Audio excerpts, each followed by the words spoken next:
अवनीश में हमारे साथ इस समय गोरखपुर से कनेक्टेड हैं। अवनीश, उत्तर प्रदेश की बाकी बची हुई सीटें बेहद अहम है बीजेपी के लिए, और क्योंकि प्रधानमंत्री मोदी और बीजेपी की तरफ से बार बार यही कहा जा रहा है अवनीश कि 400 प्लस के टारगेट को पूरा करेंगे। गृह मंत्री जहां भी अवनीश पहुंच रहे हैं वो एक ही बात कह रहे हैं कि भाई इतनी सीटें हमारे पास आ चुकी है, यानी अब इंडी गठबंधन के पास अंधेरा ही अंधेरा है। गोरखपुर से क्या कुछ समीकरण आपको बनते हुए नजर आए? जनता का मूड पूरे उत्तर प्रदेश का इस समय उन तमाम सीटों के लिए क्या?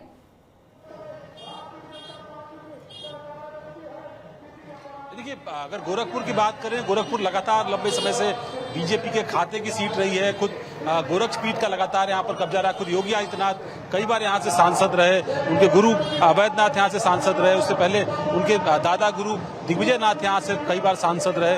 तो एक परंपरागत तौर पर गोरखपीठ की ये सीट रही है।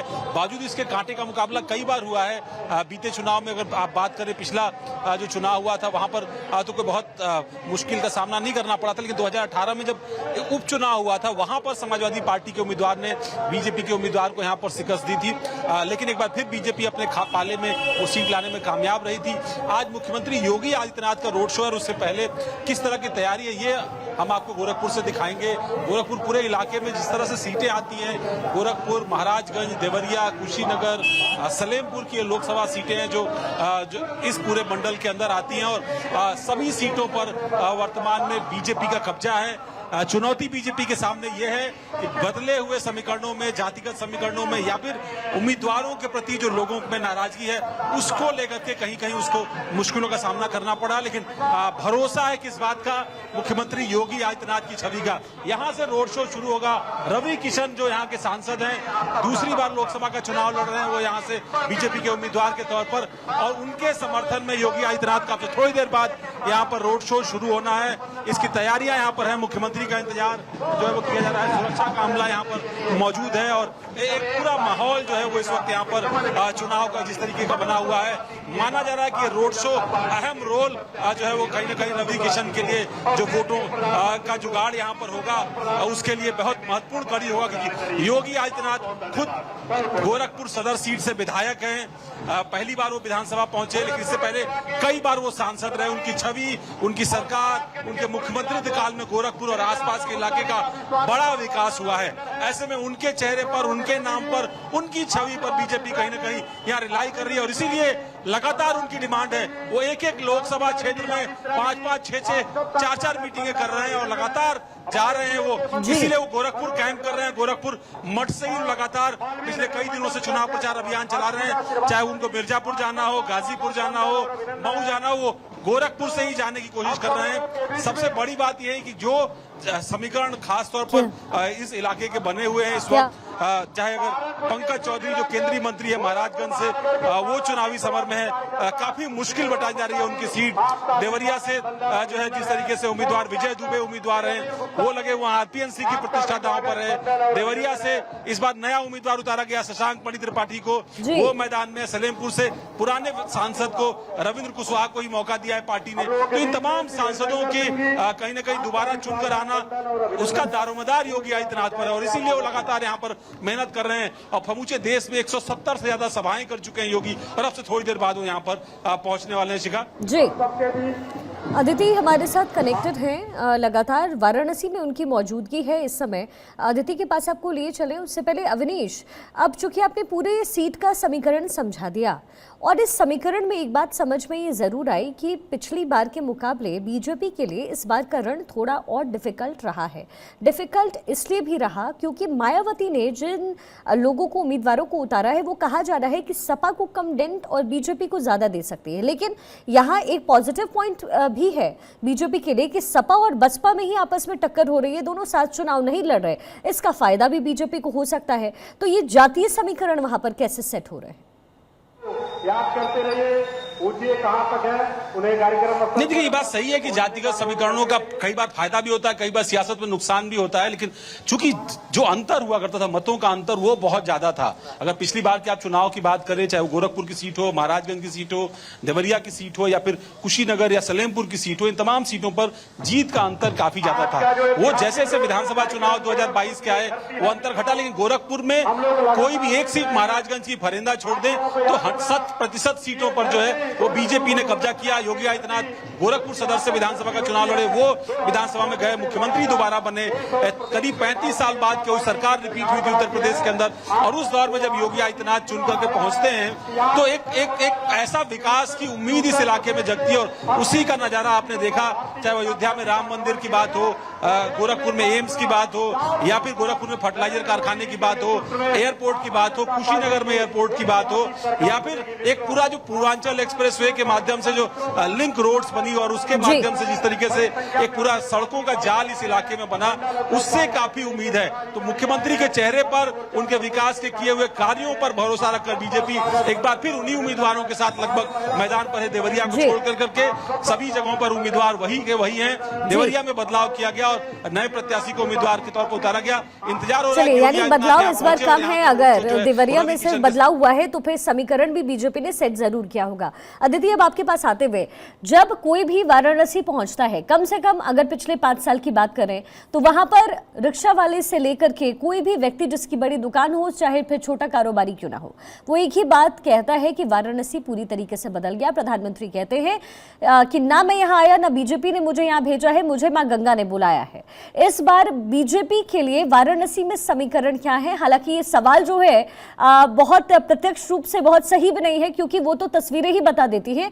लेकिन अब ओवरऑल उत्तर प्रदेश को अगर हम देखते हैं वाराणसी को जोड़ते हुए, तो बीजेपी कितनी ज्यादा विन विन सिचुएशन में नजर आती है। और बिहार का भी जिक्र जरूर कीजिएगा।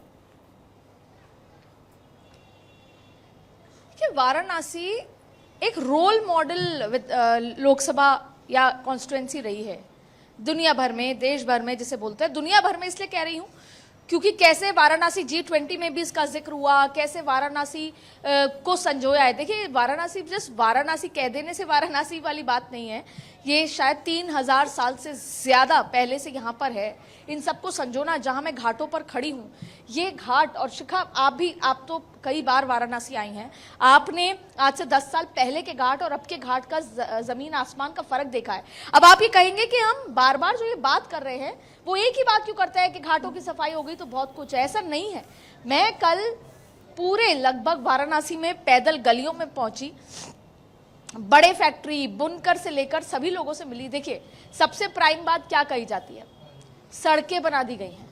वाराणसी में सड़कें नहीं थीं और उन सड़कों को लेकर एक एक आदमी, चाहे वो कांग्रेस का वोटर ही हो, अगर वो भी ये कह रहा है कि ऐसी सड़कें ना मुरली मनोहर जोशी के टाइम पे आई, ना पहले कभी आई। यहाँ पर अगर आए तो सबसे पहले हमें जमीन पे चलने का जो वो एक सम्मान होता है, सड़क पर चलने का, वो दिया गया। तो यहाँ पर सड़कें बनी, गली गली जहाँ पर नहीं हो सकता था लेन चौड़ी की गई, वो एक बहुत बड़ी बात यहाँ पर बताई जाती है। सफाई अभियान, मुझे खुद वाराणसी के लोग जब सुबह चाट खा रहे थे नाश्ते में, तो उन्होंने कहा कि हमारे अंदर ये था ही नहीं। चाट खाया और वो पत्ता वहीं के वहीं फेंक दिया। और ऐसा सिर्फ मैं नहीं करता था, मेरा परिवार, पूरा वाराणसी करता था। लेकिन वो जो स्वच्छता की बात यहाँ पर सिखाई गई है, प्रधानमंत्री आकर लोगों के जीवन शैली को, तरीके को बदला है। इसके साथ साथ ये जो कॉरिडोर बना, कॉरिडोर के आसपास के लोगों का जीवन तो बदला ही है। यहाँ पर टूरिज्म से ऑटो रिक्शा, जिनके घरों में शायद पूरा एक एक हफ्ते में 1000 रुपए इकट्ठे हो जाना नहीं हो पाता, आज पर डे 3 से 4000 रुपए वो कमाते हैं पर डे। और ये उनके लिए बहुत बड़ी बात है। और उसके अलावा अनाज तो घर आ ही रहा है। और ऐसा नहीं कि यही सरकार, अनाज पहले भी सरकारें देती थी, पर अब निश्चिंता है कि नरेंद्र मोदी है तो हो ही जाएगा। हाँ, चिंता है महंगाई को लेकर, यहाँ पर एक जिक्र हुआ, महंगाई की चिंता थी, शिक्षा की चिंता थी कि सरकारी स्कूलों में अच्छी और पढ़ाई हो, पढ़ाई का पैटर्न को लेकर। हाँ, चिंता इस बात की भी है कि रोजगार और बढ़े जाने चाहिए। सरकारी नौकरी का भी जिक्र आया, वो लोग जो पढ़े लिखे हैं उनको और बेहतर रोजगार के अवसर कैसे मिले। और जिक्र ये भी आया कि अब वाराणसी का बच्चा जब बाहर जाता है तो वह अयोध्या की तरह अपना सीना तान कर बाहर जाता है और कहता है वाराणसी से आए हैं। तो देखिए, युवाओं का जो 25 से 32 साल के हैं, उनका एक अलग अपने आप में मायना हो सकता है। लेकिन वाराणसी को बदलकर एक एग्जाम्पल कि अगर कोई जनप्रतिनिधि आए तो उसको अपने इलाके, अपनी जनता के साथ कैसा रहना है, उनके जीवन में कैसे बदल देना है। अब बात आती है कि यहाँ पर समीकरण क्या है। देखिए, यहाँ पर कोई जातीय समीकरण नहीं है। यहाँ मोदी है और मोदी वर्सेस मोदी ही है। मैंने ऐसा कहा कि आपको महंगाई को लेकर कई लोग चाहते हैं कि चीजें बदले, लेकिन तमाम अगर कोई गिले शिकवे है उसके बावजूद भी उनके पास मोदी है, क्योंकि जो मोदी ने किया वो किसी और ने नहीं किया। लेकिन ये भी माना जा रहा है कि अभी प्रियंका गांधी की रैली हुई, उसे बहुत अच्छा रिस्पांस देखने को मिला। ये भी बात कही गई कि अजय राय इस बार ठीक ठाक चुनाव लड़ रहे हैं। तो इस तरह के समीकरण हैं, क्योंकि जब 10 साल हो जाते हैं तो जाहिर तौर पे तमाम तरीके की चीजें हैं। लेकिन बनारस की जनता बेहद खुश है, बनारस की जनता कृतज्ञ है और बनारस की जनता चाहती है कि मोदी जी को बम्पर वोटों से जीतकर भेजा जाए। और ये मैं इसलिए कह रही हूं जिम्मेदारी से, क्योंकि मैं पिछले 3 दिनों से लगभग घर घर जाकर हर वर्ग के लोगों से, महिलाओं से मिलकर ये आपको बात आप तक पहुंचा रही हूं पूरे तरीके से जी। अच्छा अदिति, मैंने आखिरी में आपसे कहा कि आप बिहार का भी जिक्र ज़रूर कीजिए, क्योंकि ज़रा कन्फ्यूजन इसलिए भी है क्योंकि पहले जो एनडीए की बात थी, पहले नीतीश कुमार के साथ होने की बात थी, अब वो समीकरण बदला है। लेकिन बहुत ज़रूरी है कि 100% जो है जो प्रतिशत है वो रहना चाहिए, बहुत ही 100% एक्यूरेट सीट्स होनी चाहिए बीजेपी को, क्योंकि टारगेट इस बार जो है बीजेपी ने एनडीए के लिए काफ़ी बड़ा सेट किया है। तो बिहार में क्या लग रहा है आपको, क्योंकि वाराणसी से सटा है वो बॉर्डर, इसलिए मैं ये सवाल कर रही हूँ आपसे।